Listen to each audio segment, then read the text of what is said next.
Bismillahirrahmanirrahim. Assalamualaikum warahmatullahi wabarakatuh. Selamat malam. Sebelumnya kami mengucapkan terima kasih kepada Bapak Galuh Hudaya selaku dosen pengampu mata kuliah Pendidikan, Lingkungan Sosial Budaya dan Teknologi karena telah meluangkan waktunya untuk menonton video yang kami buat. Kami dari kelompok 4 akan membahas materi yang mengenai tentang manusia dalam perspektif pendidikan sepanjang hayat. Langsung saja ke materi yang akan disampaikan oleh Saudara Willy Mar'ah. Kepadanya saya persilahkan. Baik, terima kasih Saudara Rama atas kesempatannya untuk memaparkan materi. Jadi, apa itu pendidikan sepanjang hayat? Pendidikan sepanjang hayat adalah proses belajar yang berlangsung sejak manusia lahir hingga akhir hayat. Pendidikan tidak terbatas di sekolah atau perguruan tinggi saja, tetapi juga bisa melalui pengalaman hidup seperti di keluarga, masyarakat, maupun dunia kerja. Manusia adalah makhluk yang memiliki potensi untuk terus belajar, berpikir, dan juga berkreasi.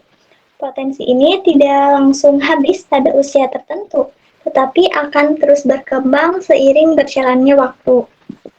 Selain itu, manusia juga bersifat dinamis, yang artinya selalu mengalami perubahan baik dari segi fisik, pola pikir, maupun cara bersikapnya. Oleh karena itu, pendidikan tidak bisa dibatasi hanya pada masa sekolah saja. Pendidikan merupakan tanggung jawab setiap individu di setiap atau di sepanjang hidupnya. Karena manusia sendiri yang paling mengetahui kebutuhannya untuk belajar. Kemudian, konsep ini menunjukkan bahwa belajar adalah proses seumur hidup, bukan kegiatan sementara. Proses belajar ini bisa dilihat atau bisa dipelajari di masyarakat ataupun di rumah atau dengan orang-orang sekitar. Contohnya, seseorang belajar bersikap sopan ke orang tuanya atau ke teman sejawat atau ke orang yang lebih tua gitu. Kemudian belajar bekerja sama di lingkungan sosial seperti gotong royong, terus membantu teman untuk belajar atau melakukan sesuatu. Kemudian kita juga harus selalu melatih skill atau membuat keterampilan-keterampilan baru agar dapat terus berkembang sesuai dengan mengikuti zamannya. Dengan demikian, pendidikan sepanjang hayat bukan hanya kewajiban formal, melainkan kebutuhan hidup agar manusia mampu bertahan dan juga terus berkembang dan menyesuaikan diri dengan perubahan sosial dan teknologi. Baik, untuk materi selanjutnya saya serahkan kepada teman saya. Baik, saya di sini akan menjelaskan apa itu hakikat manusia sebagai makhluk pembelajar. Hakikat manusia sebagai makhluk pembelajar yaitu berarti bahwa belajar merupakan bagian dari kehidupan manusia itu sendiri. Contohnya, sejak bayi, manusia sudah mulai belajar seperti mengenal suara, gerakan, dan lingkungan sekitarnya.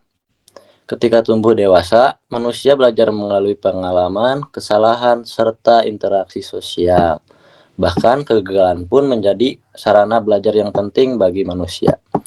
Hal ini menunjukkan bahwa belajar tidak selalu terjadi di ruang kelas, tetapi bisa terjadi kapan saja dan di mana saja, selama manusia itu mau mengambil pelajaran dari pengalaman hidupnya.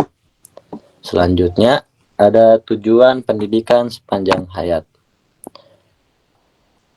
Pendidikan sepanjang hayat memiliki beberapa tujuan utama.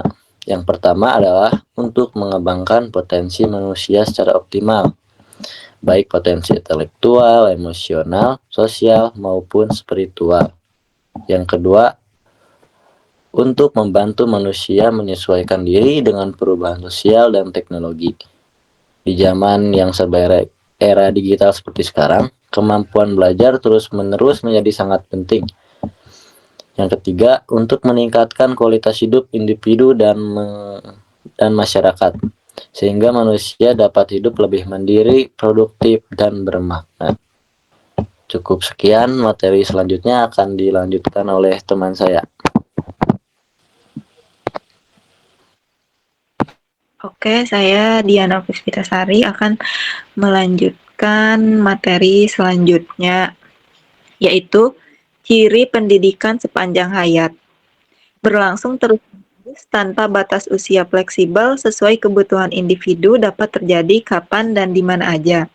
Pendidikan sepanjang hayat memiliki ciri-ciri yang membedakannya dari pendidikan formal semata. Pendidikan ini berlangsung terus-menerus tanpa batas usia. Artinya, siapapun tetap bisa belajar, baik anak-anak, orang dewasa, maupun lansia. Selain itu, pendidikan sepanjang hayat bersifat fleksibel menyesuaikan kebutuhan dan kondisi individu. Pendidikan ini juga dapat terjadi kapan dan di mana saja, baik secara formal maupun melalui pengalaman hidup sehari-hari.